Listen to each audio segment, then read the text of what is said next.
নমস্কার, দেখছেন কলকাতা টিভি, সঙ্গে রয়েছে আমি স্বর্ণালী। শুরু করছি সংবাদ সারাদিনের শুরুতেই যে খবরের দিকে নজর রাখবো, ফের খড়গপুর আইআইটিতে পড়ুয়ার রহস্য মৃত্যু।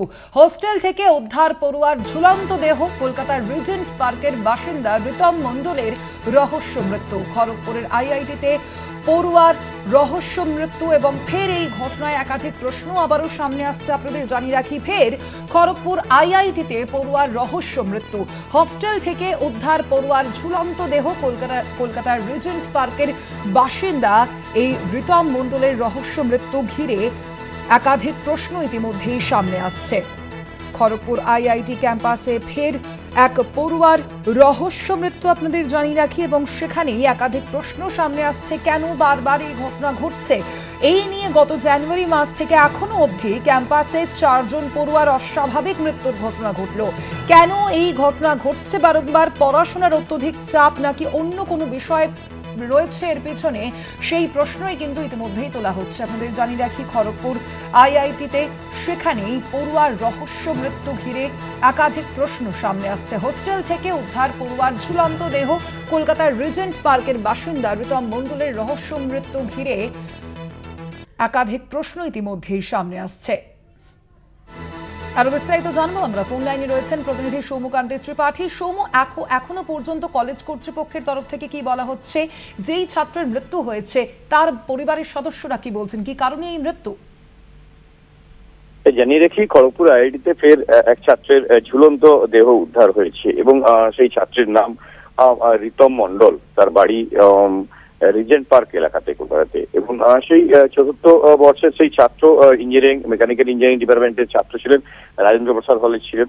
এবং আজকে সকালবেলা তার বন্ধুরা যখন তার রুমে গিয়ে তাকে ডাকাডাকি করতে যায়, তখন দেখে দরজা ভেতর থেকে লাগানো রয়েছে এবং পরে দরজা ভেঙে তার মৃতদেহ উদ্ধার করা হয় এবং খড়গপুর টাউন থানা পুলিশ মৃতদেহ উদ্ধার করে ময়নাতদন্তে পাঠিয়েছে। কিন্তু এই ছাত্রের মৃত্যু নিয়ে ধোঁয়াশা তৈরি হয়েছে। কেন এই ছাত্রের এর বিষয় নিয়ে তার বন্ধু বান্ধবরা জানাচ্ছে যে মিশুকে ছিল ছাত্র, তবে কি কারণে হঠাৎ করে এই ধরনের আত্মহত্যার মতো ঘটনা ঘটাতে গেল সে বিষয়ে তারা রীতিমতো কনফিউজ রয়েছে। তবে তার পরিবারের সদস্যদের কাছে খবর গিয়েছে। আইআইটি কর্তৃপক্ষ এখনো পর্যন্ত যা জানিয়েছে যে পরিবারকে খবর দেওয়া হয়েছে। পরিবার সদস্যরা এখনো আইআইটির মধ্যে এসে পৌঁছয়নি। তবে সব থেকে বড় কথা যেটা, শুধু মাত্র এই রিতম নয়, এই চলতি বছরেই কিন্তু এই নিয়ে 4 জন ছাত্রের মৃত্যু হলো। যে ঘটনাটি এর আগে প্রথম 12ই জানুয়ারি মৃত্যু হয়েছিল এক ছাত্রের, তারপরে 21শে এপ্রিল, তারপরে 4ঠা মে।